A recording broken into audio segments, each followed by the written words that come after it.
Hello guys, ಎಲ್ಲರಿಗೂ ನಮಸ್ಕಾರ. ನಮ್ಮ ಹೊಸ ವಿಡಿಯೋಗೆ ಸ್ವಾಗತ. ಲಾಸ್ಟ್ ವಿಡಿಯೋದಲ್ಲಿ ನಾನು ನಿಮಗೆ ನ್ಯಾಷನಲ್ ಏರೋಸ್ಪೇಸ್ ಲ್ಯಾಬೊರೇಟರಿ JSAದು ಅಡ್ಮಿಟ್ ಕಾರ್ಡ್ ಹೇಗೆ ಡೌನ್ಲೋಡ್ ಮಾಡೋದು ಅಂತ ಹೇಳ್ಕೊಟ್ಟಿದ್ದೆ. ಅದೇ ಈ ವಿಡಿಯೋದಲ್ಲಿ ಏನಪ್ಪ ಅಂತಂದರೆ, ಈ ವಿಡಿಯೋ ಮಾಡ್ತಿರೋ ಉದ್ದೇಶ ಅಡ್ಮಿಟ್ ಕಾರ್ಡ್ದು ಎಕ್ಸಾಮ್ ಡೇಟ್ ಯಾವಾಗ ಅಂತ ತಿಳಿಸ್ಕೊಡ್ತೀನಿ. ಅದಕ್ಕಿಂತ ಮುಂಚೆ ನೀವು ನಮ್ಮ ಚಾನಲ್ನ ಸಬ್ಸ್ಕ್ರೈಬ್ ಮಾಡಿಲ್ಲ ಅಂದರೆ ಸಬ್ಸ್ಕ್ರೈಬ್ ಮಾಡ್ಕೊಳ್ಳಿ. ಮತ್ತು ನಿಮ್ಮ ಫ್ರೆಂಡ್ಸ್ಗೆ ಈ ವಿಡಿಯೋನ ಶೇರ್ ಮಾಡೋದನ್ನ ಮರಿಬೇಡಿ.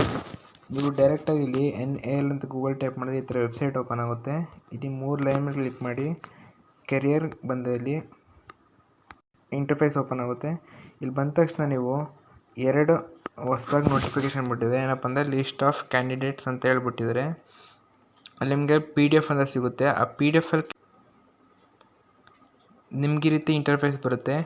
ಈ ಇಂಟರ್ಫೇಸಲ್ಲಿ ನಿಮ್ಮದು ರೋಲ್ ನಂಬರ್ ಇರುತ್ತೆ. ರೋಲ್ ನಂಬರ್ ನೀವು ಇಲ್ಲಿ ಸರ್ಚ್ ಮಾಡಿದ್ರೆ ನಿಮ್ಮ ರೋಲ್ ನಂಬರ್ ಬರುತ್ತೆ. ಆ ರೋಲ್ ನಂಬರ್ ಪ್ರಕಾರ ನಿಮ್ಮದು ಯಾವ ಡೇಟ್ ಟೈಮ್ ಎಲ್ಲ ನೀವು ತಿಳ್ಕೊಬೋದು. ಇಲ್ಲಿ ನೋಡ್ಬೋದು, ನೀವು ಯಾವ ಡೇಟ್ ಟೈಮ್ ತಿಳ್ಕೊಬೋದಾಗುತ್ತೆ. ನೆಕ್ಸ್ಟ್ ಬರೋದ್ರೆ ಇಲ್ಲಿ ಜನರಲ್ ಇನ್ಸ್ಟ್ರಕ್ಷನ್ಸ್ ಅಂತ ಹೇಳ್ಕೊಟ್ಟಿದ್ದಾರೆ. ಏನಪ್ಪ ಈ ಜನರಲ್ ಇನ್ಸ್ಟ್ರಕ್ಷನ್ಸ್ ಅಂದರೆ,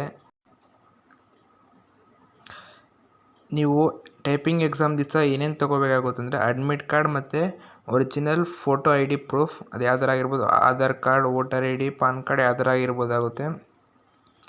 ಮತ್ತು ಲೇಟ್ ಕಮರ್ಸ್ನ ಅಲೋ ಮಾಡಲ್ಲ ಅಂತ ಸ್ಟ್ರಿಕ್ಟಾಗಿ ಹೇಳಿದ್ದಾರೆ. ಮತ್ತು ಎಲೆಕ್ಟ್ರಾನಿಕ್ ಗ್ಯಾಡ್ಜೆಟ್ಸ್ನ ಅಲೋ ಮಾಡಲ್ಲ ಅಂತಲೂ ಹೇಳಿದ್ದಾರೆ. ಮತ್ತು ಅಲಾಟೆಡ್ ಟೈಮ್ ಬಂದು ನಿಮಗೆ 10 ಮಿನಿಟ್ಸ್ ಆಗಿರುತ್ತೆ. ಇಂಗ್ಲೀಷ್ನವ್ರಿಗೆ 35 ವರ್ಡ್ಸ್ ಪರ್ ಮಿನಿಟ್, ಹಿಂದಿಯವ್ರಿಗೆ 30 ವರ್ಡ್ಸ್ ಪರ್ ಮಿನಿಟ್. ಇನ್ನು ಮಿಕ್ಕಿದ ಇನ್ಸ್ಟ್ರಕ್ಷನ್ಸ್ ಎಲ್ಲ ನೀವು ವೆಬ್ಸೈಟಲ್ಲಿ ನೋಡ್ಕೋಬೋದು. ಸೊ ಅಷ್ಟೇ ಗೈಸ್, ನಿಮ್ಗೇನಾದರೂ ಈ ವಿಡಿಯೋ ಇಷ್ಟ ಆಗಿದ್ರೆ ಲೈಕ್ ಮಾಡಿ, ಶೇರ್ ಮಾಡಿ, ಮತ್ತು ನಿಮ್ಮ ಫ್ರೆಂಡ್ಸ್ಗೆ ಶೇರ್ ಮಾಡೋದನ್ನ ಮರಿಬೇಡಿ. Thank you.